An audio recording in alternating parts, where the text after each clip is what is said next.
حضرت انس بن مالک رضی اللہ تعالیٰ عنہ روایت کرتے ہیں کہ رسول مکرم صلی اللہ علیہ وآلہ وسلم نے فرمایا کہ جو شخص یہ پسند کرتا ہے، یہ چاہتا ہے کہ وہ جہنم سے آزاد لوگوں کو دیکھے، تو اس کو چاہیے کہ وہ علم دین حاصل کرنے والوں کو دیکھ لے۔ اسی طرح حضرت عمر فاروق رضی اللہ تعالیٰ عنہ نے فرماتے ہیں کہ جب کوئی شخص علم دین کو حاصل کرنے کے لیے اپنے گھر سے نکلتا ہے تو اس پر تہامہ پہاڑ کے وزن کے برابر گناہ ہوتے ہیں۔ تو اس پر تہامہ پہاڑ کے برابر بھی اگرچہ گناہ ہوں تو کیا ہے کہ اذا سمع العلم، جب وہ جا کے علم کی مجلس میں بیٹھتا ہے اور علم دین کی بات سنتا ہے، واسترجع علی ذنوبہ، اور وہ گناہوں سے توبہ کرتا ہے، گناہوں سے بیزاری کا اظہار کرتا ہے، کیونکہ جب اس نے اللہ اور اس کے رسول صلی اللہ علیہ وسلم کے احکامات سن لیے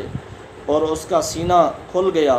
اس کو سب پتہ چل گیا، اور اس نے اللہ اور اس کے رسول صلی اللہ علیہ وسلم کے احکامات سن کر اللہ تبارک و تعالیٰ کی بارگاہ میں توبہ کی، اپنے گناہوں سے بیزار ہوا، تو کیا ہوتا ہے؟ حضرت عمر فاروق رضی اللہ تعالیٰ عنہ فرماتے ہیں جب وہ جا رہا تھا تو تہامہ پہاڑ کے وزن کے برابر اس پر گناہ تھے، اور جب وہ گیا علم کے مجلس میں بیٹھا، علم دین کی بات سنی، واسترجع علی ذنوبہ، اور اپنے گناہوں سے بیزاری کا اظہار کیا، وانصرف الی منزلہ ولیس علیہ ذنب، حضرت عمر فاروق فرماتے ہیں جب یہ شخص واپس اپنے گھر کی طرف لوٹ کے آتا ہے تو اس شخص کے اوپر ذرہ برابر بھی گناہ نہیں ہوتے۔ سامعین گرامی، آپ نے دیکھا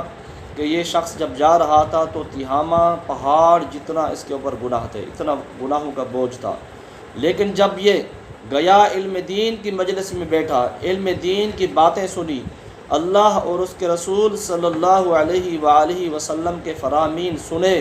تو اللہ تبارک و تعالیٰ نے اس دین کو سیکھنے کی برکت سے کیا